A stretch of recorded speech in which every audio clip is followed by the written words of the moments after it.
Carrie from 2002. It is a made-for-TV adaptation of the Stephen King novel.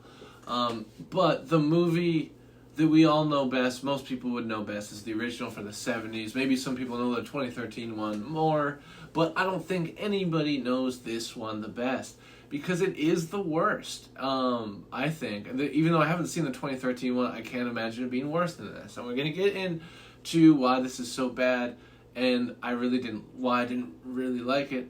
But first, let's go into the basic plot in case people don't know what Carrie is. Very basically, Carrie is a very awkward teenager, and she's in high school, and she's been brought up extremely religiously, so a lot of people make fun of her, and she's bullied constantly, but we find out that she has a secret gift. She has a superpower. She has telepathy. Telekinesis. I always get those mixed up. Telepathy is when you can read minds. Telekinesis is when you can move stuff with your minds. And Carrie can move stuff with her mind. And yeah, she gets bullied, and then eventually, she gets pushed to the edge and retaliates and uses her powers to kill and fight the people that have been bullying her and tormenting her. Very basically, that is the plot of Carrie. And it's a cool story, and it's really fun. And even though I sort of told the basic plot, I didn't really ruin the story. If you want to watch, I wouldn't recommend this iteration, but watch the original. It's fantastic. But yeah, this sucked. Let's look at the Rotten Tomatoes. 20% it gets for Carrie 2002. 49% audience score. So, even though this is bad, it's like if there was no other Carries, this would be good because the story itself is good, but just the way they told it is so drawn out. It just could have been so much better. But yeah, 20% out of 10 reviews for Carrie, with an average of 4.9 out of 10 for what the ratings are. Each critic gave it roughly. And yeah, it's not good, so I get it. 3.1 out of 5 average rating, so that would bring it up a little bit from their 49%. That would be 62%. But anyways, let's look at the critics' consensus. This made-for-TV adaptation of Stephen King's classic fails to impress or bring anything new to the table, or to the prom, paling even more in comparison to the 1970s memorable version. Yeah, I would say I agree with that, because the 70s one is really good, this fucking sucked. But one thing I'll say about this consensus that I don't agree with, it says it didn't bring anything new to the table. I'm going to give this very slight, tiny good note, but it's very minor. But I did kind of like this aspect of it. In the original movie, they have Carrie researching her powers in the library, and she's researching telekinesis with books in the library. But because this is in 2002, they have her go on the internet and look it up, and I liked that. That was the one thing that was they changed that, and I actually kind of liked that change. But other than that, and that was such a tiny thing that doesn't really matter that much, so this movie still really sucks. But I did feel like I had to say that. Moving on. Let's read some of these reviews.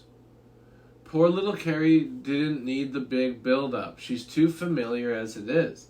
And despite a worthy star, she's all dressed up with no new intriguing place to go. Yeah, I agree that the actor was good who played Carrie in this. I thought she did a great job. But I do have to say that they were right. This critic is right that it didn't really help because there's no intriguing new place to go. In the hands of director David Carson, Star Trek Generations, From the Earth to the Moon, NBC's updated Carrie is more effective than I anticipated. The film, especially the first half, had me in a spell. So they liked it. I don't agree with them. Just watch the 70s one. Too much I'm going to be saying that the whole review. Too much of Carrie feels padded, yes. That we were watching an extra 45 seconds or a minute in certain scenes just to get them to fill out the time until the commercial break or allow in more effects. Yeah, I felt that so many times. The pacing is just off in this. Everything is so drawn out, especially towards the end when they're really trying to stretch out the events of the big finale, and it's like, okay, just, we know what's gonna happen, get it going, come on. But yeah, I'm just gonna read the one other positive review, and then I'll end it. It ranks with the finest of TV's adaptations of Stephen King. Granted, that's not saying much. Well, that's true. But this Carrie is popcorn chumping fun, but I still wouldn't even give it that, because this sucked. A brutally boring miniseries. That was just a quick read of another negative review, but yeah, just not good. Let's look at the IMDb page though. 5.4 out of 10. And let's look at the cast. So who played Carrie? Angela Bettis, or Bettis. I'm not sure how to say that, but she was good. Patricia Clarkson, she's in stuff. She was in the Maze Runner movies, but she's in a ton of shit. Let's see what she's known for the most. She's in Shutter Island, The Green Mile, The Station Agent, and Far From Heaven. But yeah, she pops up. She's one of those actors that will pop up in a lot of stuff. But yeah, she's someone I noticed. She plays the mom of Carrie's mama. And I don't think there's really anyone else that I knew or was noteworthy to me. And normally I would go and look at the box office information, but there is, of course, no box office information because this was made for TV. And so let's just go right into the notes. But wait, what did Carrie get? 5.4, right? 5.4 out of 10 on IMDb, which is not great, but it's better than No Holds Barred. And maybe it's technically better than No Holds Barred, but at least No Holds Barred was an original script, I'm assuming anyway, and I mean, they tried to make this one a little different, but it's still obviously derivative of Carrie. But my point is that I think I enjoyed No Holds Barred more than this, and it has a lower rating than IMDb, but you know, IMDb scores, Rotten Tomatoes scores, they're not to be looked at religiously. It's just some interesting to compare and discuss. Alright, let's look at my notes here. For Carrie, 2002. I have a few. This sure ain't the original. So yeah, I already said that. We don't need to dwell on that very long. It's just not as good as the original. Cop framing device. So right away, I don't like how they're doing this, because in the original, right off the bat, they started at the school, and I think that's what they should have done. They should have started at the school and introduced us to Carrie. But instead, we get this framing device, and already they show us that something crazy has happened. But I think it's much cooler to have that lead up and have it shown later on in the movie, instead of being like, okay, remember, Carrie freaks out and fucking kills everybody at the end, and we're gonna make it painfully obvious with this framing device of the cops interviewing the students and then flashing back to what happened in the movie. And I hate the framing device. I just wish they didn't have that. And it would have made it shorter. This movie was like fucking 2 hours and 12 minutes. And I get it was made for TV and they had to fill a certain time, but it just didn't need to be this long. It was way too long. Bullying seems more forced in this movie, but this part was kind of funny because it's sort of bad acting. But this movie is not so bad as good because there's more annoying parts than funny parts, I would say. With No Holds Barred, I was laughing the whole way through pretty much. Bullying, yeah, the bullies that are bullying Carrie seem kind of forced, and their line delivery feels a little wooden at times. Trying to get all fancy and Quentin Tarantinoing. Yeah, exactly. They got Wait, what do you mean by that? Quentin Tarantino in? Me or the movie? At first I was like, oh yeah, but I was like, oh wait, what do you actually mean? But yeah, the bullying, it just seems a little bit wooden. It seems like kind of forced. But it was kind of funny. Moving on. Chanting period is what they land on. So, there's a point in the movie where Carrie, this is a big part of the original movie as well, and the book I would imagine as well, that Carrie is getting her period. The movie like Pulp Fiction, where events don't happen. Oh, yeah. Oh, I see, because of the cutting around. Yes, okay, I know what you're talking about. Yeah, kind of, but imagine that, but done worse and completely unnecessary. It definitely works in Pulp Fiction and movies like Memento. Even I like that movie. But yeah, it's just not necessary to have that framing device. I would say in this movie, it just bloats the movie unnecessarily. But yeah, so Carrie gets her first period and she doesn't. She thinks she's dying because she's brought up religious and she doesn't know she's getting her period. But all the kids bully her, and I get that's the point. But my note is that they land on just all they yell is period, period, period, and it's like that's the best you could do for your bully chant. Not very inventive, but anyway, moving on. He says Carrie and then calls her Cassie. And I get that this is the point, but this is overdone in this movie. Because, like, I get that the point is she's supposed to be forgettable and he's supposed to forget her name. But, like, the teacher just tells him that it's Carrie. And he keeps fucking saying Cassie. And it's like, nobody would fuck this up that bad. It just wouldn't happen like that. But, moving on. There's too much. We can't dwell on this for too long. This movie's bad. Who all did the tampon prank? Because there's so many tampons that come out of her locker. Because after the whole period thing, they do another prank where they put a bunch of tampons in her locker and they write "plug it up" on her locker, which is mean, of course. But my point is, where did they get all these fucking tampons? And everyone seems to be in on it because it looks like all the kids around are waiting for her to open it up. It's like, did everybody get tampons? Like, everyone in the school donate tampons to this fucking prank? Like, who is doing this? There was so many tampons. It must have been more than one person. But my next note is, why do they hate her so much? And I feel like they do a better job of explaining this in the other movie, but in this one, it's just like she's not doing anything to you. And yet there's some, I guess that's sort of the point, but still, they just hate her so much. It's like, I don't know, just let her live. Like, her existence is making you angry. But my next note is dirty pillows. Costco.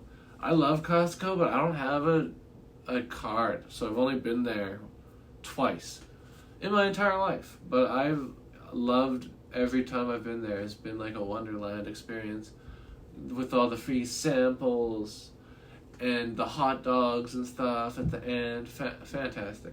I think in the book, she's the weird girl.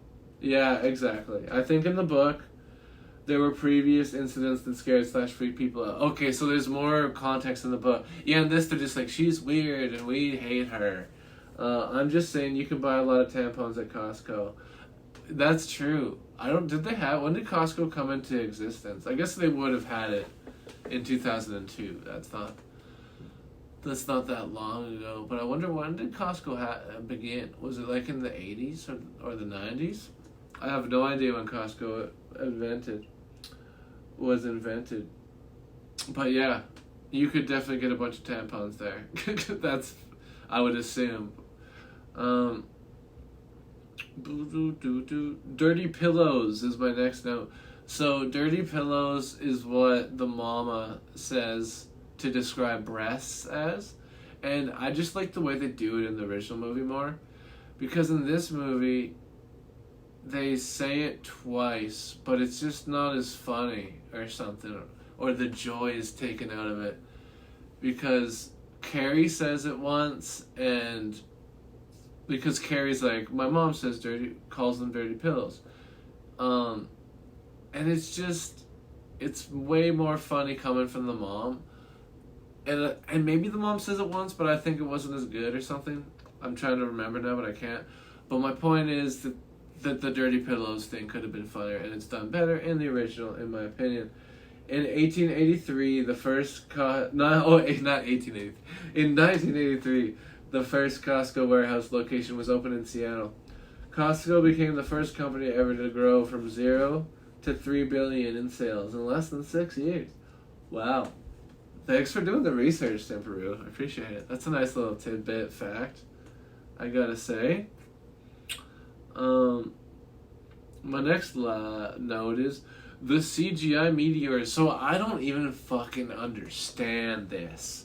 And this is one of the parts that makes me the most angry. Because it, like, starts with this shit, with, like, the CGI meteors that look terrible, by the way, because it's early 2000s straight-to-TV movie CGI, but that's not even my biggest gripe with it. My biggest gripe with it is that it doesn't make any sense. Why? They don't explain it. Is Carrie supposed to be doing this? And, like, there's not, like, it doesn't really come back into the plot. Like, it just happens, and it's like, okay, meteors hit this house one time. Like, why is it in there? It adds nothing to the story. And it made me angry.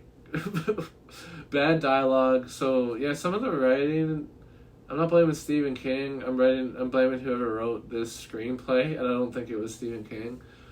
But there's just some badly written lines in this. That's all I'll say about that. Mama would enter the room after hearing noises. So, yeah, there's a part where Carrie's, like, smashing shit with her powers, and you'd think that her mom would come in the room from hearing that, but she doesn't. So I just thought that she would hear that and come in. They reference the movie She's All That. So I thought that was kind of funny. Because She's All That is a movie, which I've seen. I think I've reviewed it before. Yeah, I did. And I actually kind of like it. It's a, cheesy rom-com. But they talk about that in this movie, and they say, like, oh, in that movie, what, you want me to do, like, She's All That, where they have this girl in glasses, but really she's a beauty queen, and then they're like, but Carrie's no beauty queen, and, like, but she is kind of, though. She is kind of really beautiful, and it's just, like, the classic, like, make her hair look bad, and, like, give a long dress on her, and she's ugly now. It's the same thing, but the guy's acting like, oh no, she's all that, completely different than this, but it's the same fucking thing. Even though this is a horror movie, so it is different. But my point is that the idea that Carrie is not attractive, and that Lainey, I think, is the character, and She's All That I think that's silly, because they're both clearly good-looking people. But anyway, moving on. But of course they have to say that in this movie, because it's this movie, and they're like, we hate Carrie. Everyone hates Carrie. Cinderella treatment. Yes, exactly. Let's see here. Boo, boo, boo. They gave away the ending too early. Yeah. They sort of explain what fucking happens before it happens. And it's like, why do that? Like, we're gonna see it, and we do, but it's like, you fucking... Why movie? Why explain the best part before it happens? That's stupid. It's made for TV is my next note. We've already established that, so moving on. Too long and not focused enough on Carrie. I don't know what she'll not and not focused enough on Carrie?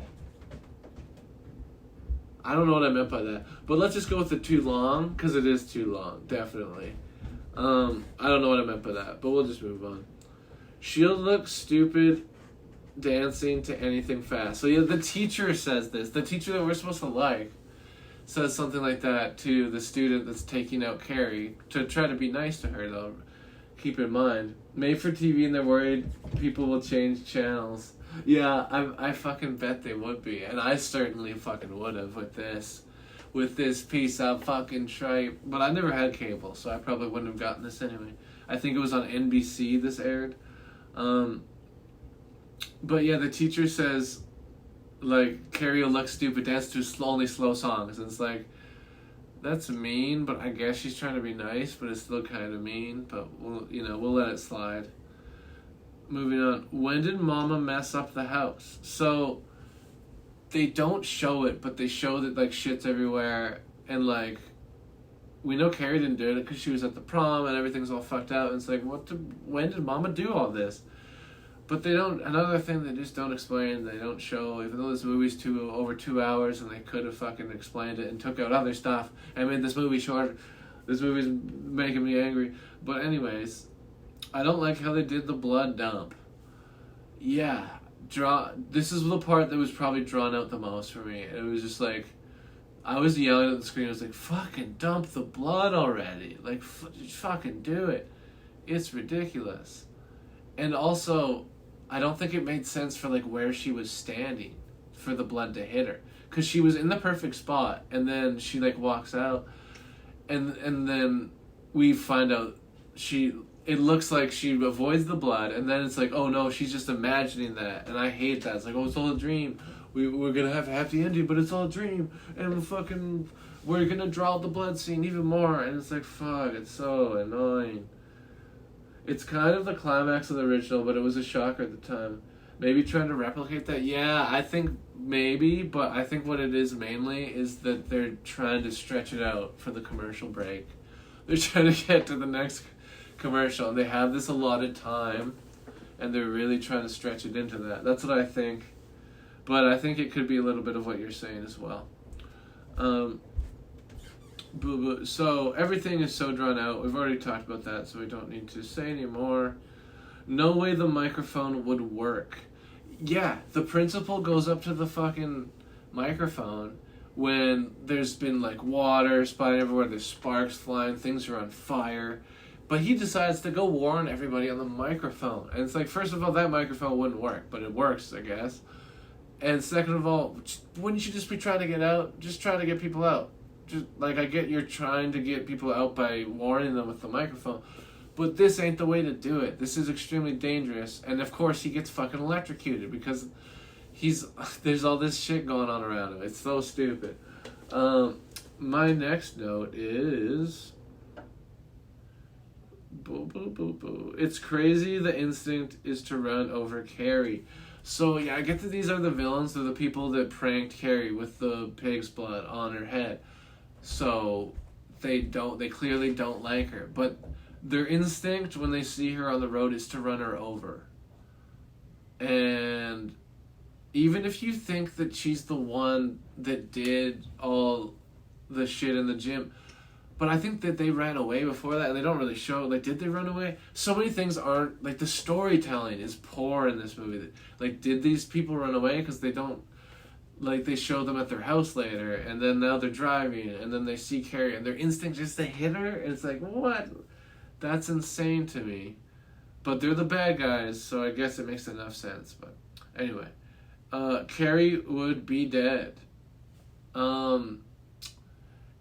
Yeah, because she was, I mean, I guess she has powers, but she's in a tub in this one, and she's, like, been, like, under the water, been drowned for, like, who knows how long, until Sue Snell finds her and gets her out. But still, it's like she would have been dead, even with, she was probably in there for so long, but she just gets resuscitated, and it's fine.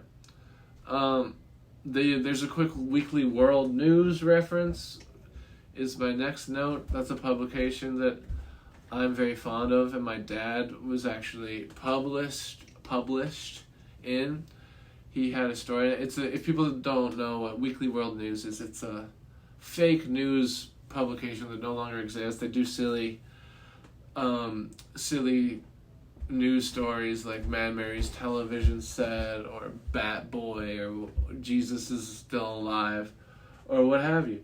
But it no longer exists. But they referenced Weekly World News in this, and I couldn't help but like that because I like Weekly World News. But that's not enough to save this movie, obviously. My last note, and maybe the worst note of all, is the ending is bad. And the ending is really bad because the ending is cool in the original because they give you this sort of mystery. It's like, ooh, is Carrie still alive? Maybe. Spooky. That's kind of scary, and I like that as an ending. But with this one, it's just like, no, Carrie's still alive, and Sue Snell's taking her to Seattle or whatever, wherever the fuck they're going. But the point is that it's just lame that they fucking throw out everything that makes the good one, the original, good, and just turn it into shit. So yeah, this movie fucking sucks. Let's rate it and finish it off here. So I don't usually give things less than 5, but I hated this, so I'm gonna give it 1.5 out of 10. So that's not good because this movie sucks and I hated it and I won't recommend it. But I will recommend the original Carrie, the 1970s one. But yeah, it's made for TV. It's drawn out. Things don't make sense. The ending's shit. Just watch the original Carrie 2002. 1.5 out of 10 ducks.